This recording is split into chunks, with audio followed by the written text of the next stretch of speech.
Pernah kepikiran nggak sih di tengah dunia yang serba berubah ini, di mana nilai-nilai bisa bergeser dalam sekejap, gimana caranya seseorang bisa tetap teguh pada prinsipnya selama lebih dari 60 tahun? Nah, kali ini kita akan coba bedah pelajaran dari kehidupan Billy Graham, seorang tokoh yang menurut sumber ini, pelayanannya itu kayak jadi merkusuar kesetiaan. Ayat dari Rasul Paulus ini rasanya pas banget ya buat menggambarkan inti dari perjalanan hidup Graham. Ini bukan cuma soal gimana kita memulai sesuatu dengan semangat, tapi yang lebih penting lagi, gimana kita bisa bertahan sampai akhir, menyelesaikan pertandingan dengan iman yang tetap utuh. Inilah inti dari pembahasan kita, setia sampai akhir. Coba deh kita lihat perbandingannya. Di satu sisi, ada dunia kita yang terus berputar. Nilai-nilai seringkali bergeser, kebenaran bisa dikompromikan demi popularitas. Tapi di sisi lain, sumber ini melukiskan Billy Graham sebagai sebuah jangkar. Dia punya loyalitas yang konsisten, pesan yang nggak pernah berubah, dan fokus yang nggak goyah sama sekali. Oke, jadi pertanyaannya, gimana sih semua ini berawal? Kita mungkin mikir, wah, pelayanan sebesar itu pasti dimulai dengan ambisi yang besar juga. Tapi ternyata, kisahnya justru dimulai dari sesuatu yang jauh lebih sederhana. Sebuah jawaban ya atas panggilan untuk taat. Dan poin ini penting banget buat kita pahami. Perjalanannya tuh nggak diawali dengan sebuah rencana besar untuk jadi terkenal di seluruh dunia. Sama sekali bukan. Semuanya itu berakar dari komitmen yang simpel di awal, sebuah jawaban ya yang tulus atas panggilan yang dia rasakan. Terus apa dong sumber kekuatannya? Apa rahasianya? Ternyata bukan karena dia jago bicara atau punya strategi yang canggih. Menurut sumber ini, bahan bakarnya yakinan yang mendalam pada ayat ini.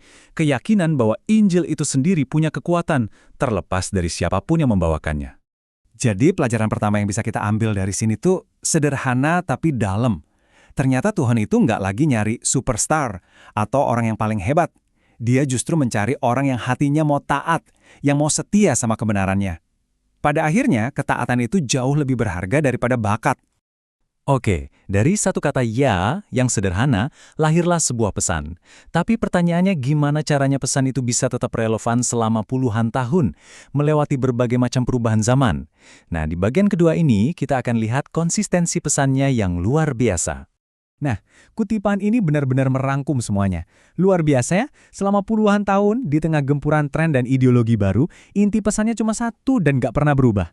Yesus Kristus dan pengorbanannya di kayu salib. Titik. Ini nih yang sering jadi dilema kan? Gimana caranya tetap relevan tanpa mengorbankan kebenaran? Argumen dari sumber ini jelas banget. Menjadi relevan itu bukan berarti kita harus kompromi. Injil itu nggak perlu diupdate atau disesuaikan dengan zaman, karena kebenarannya itu abadi. Dan pelajaran besar kedua buat kita adalah ini. Tujuan dia bukanlah supaya pesannya diterima sama dunia, tapi supaya dunia bisa diselamatkan lewat pesannya. Ini mengubah cara pandang kan? Yang butuh diperbarui itu bukan pesannya, tapi hati manusia. Tapi, pesan sekuat apapun bakal jadi nggak ada artinya kalau pembawanya nggak bisa dipercaya. Sekarang kita masuk ke pilar yang mungkin paling penting dari semuanya, integritas. Kesaksian hidupnya sehari-hari yang menjadi fondasi dari pelayanannya. Kita tahu sendirilah ya, di zaman di mana skandal bisa menimpa siapa saja, reputasi Billy Graham itu benar-benar menonjol. Sumber ini menyoroti gimana dia menjaga hidupnya tetap bersih, baik dalam hal keuangan, moralitas maupun hubungan. Itu fondasi kepercayaan yang dia bangun puluhan tahun.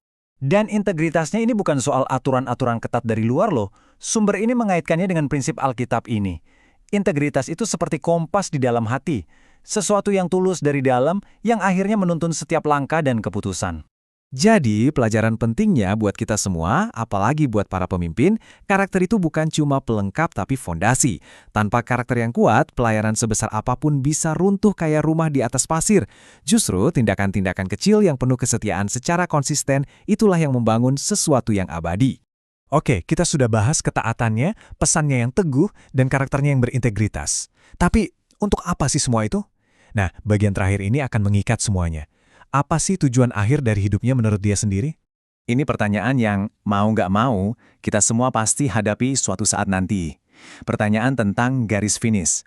Tentang apa yang ada setelah perjalanan hidup ini selesai. Coba kita lihat gimana Graham sendiri memandang hal ini. Wow, coba deh dengerin lagi kutipan ini. Kuat banget ya? Bagi dia, kematian itu bukan akhir dari segalanya. Justru, itu adalah sebuah gerbang menuju kehidupan yang jauh lebih nyata, lebih hidup. Ini menunjukkan keyakinan yang sangat mendalam tentang kekekalan. Nah, inilah yang merangkum semuanya. Jadi, fokus hidupnya itu bukan untuk dapat tepuk tangan atau pengakuan di panggung dunia. Matanya tertuju pada hadiah utama, kemuliaan kekal bersama Kristus. Seperti yang tertulis di Filipi 1 ayat 21, karena bagiku, hidup adalah Kristus dan mati adalah keuntungan.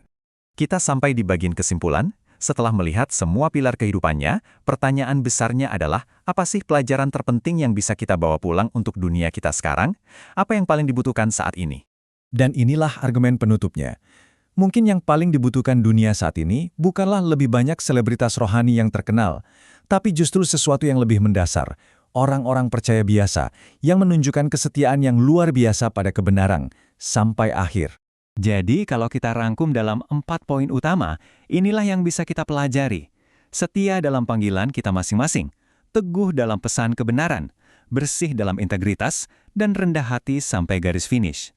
Dan pada akhirnya, menurut sumber ini, penghargaan tertinggi itu bukanlah tepuk tangan dari dunia, tapi pengakuan dari surga atas sebuah hidup yang dijalani dengan baik dan penuh kesetiaan. Setelah melihat teladan kesetiaan ini, pertanyaannya sekarang kembali ke kita masing-masing. Ini bukan lagi tentang Billy Graham, ini tentang kita. Pada akhirnya nanti, kisah hidupmu dan hidup saya akan memuliakan nama siapa?